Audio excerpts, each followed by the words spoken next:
Bila shaka unazidi kutazama taarifa za KTN leo. Turegee kule Lumakanda. Shinikizo linaendelea kuiongezea serikali mzigo kufuatia kifo cha aliyekuwa mbunge wa Lugari Cyrus Jirongo.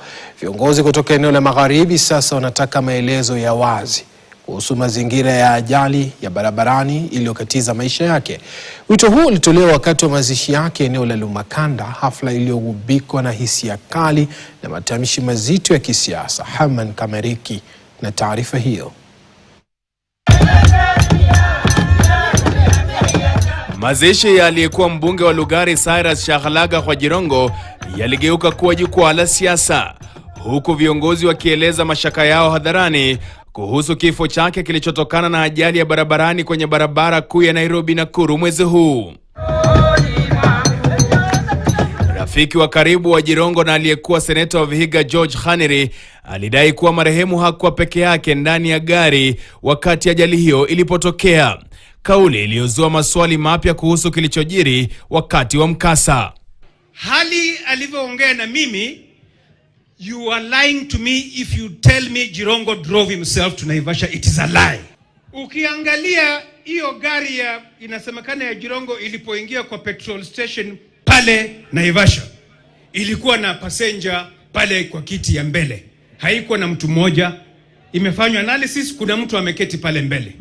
So wakati natoka ikapata ajali, huyu mtu mwingine ako wapi? Mbona Jirongo alipatikana peke yake kwa gari? Mbunge wa Saboti Caleb Amisi naye alitoa wito huo akimtaka waziri mwandamizi Musalia Mudavadi kumkabili moja kwa moja Rais William Ruto na kudai ukweli kuhusu kifo cha Jirongo. Musalia, it is your responsibility to face William Ruto head on. Umwambie atufaambie kifo cha Cyrus Jirongo. Hata hivyo, katibu mkuu wa ODM na seneta wa Nairobi Edwin Sifuna alitoa kauli ya kukata tamaa, akipuuza matarajio ya kupatikana kwa haki kuhusu kifo cha Jirongo, akisema hili haliwezekani chini ya serikali hii. Huwezi kupata haki katika hii serikali. Mnamaliza wakati.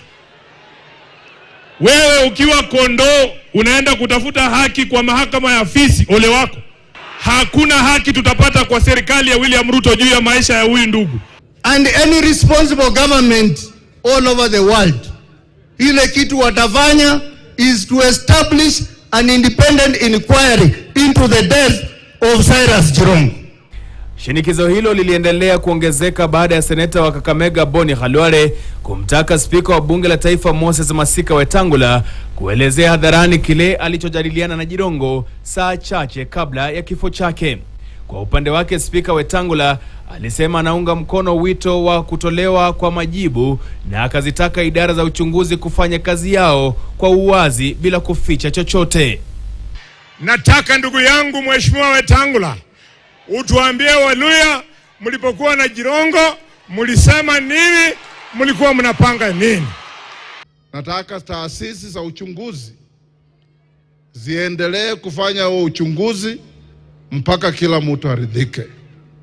Kinara wa DAP Eugene Wamalwa alihoji taarifa zilizotolewa na polisi kuhusu ajali hiyo, akisema maelezo rasmi hayalingani. Kauli hiyo iliungwa mkono na Martha Karua pamoja na kiongozi wa KOTU Francis Atwoli, wote wakitaka kufanywa kwa uchunguzi huru.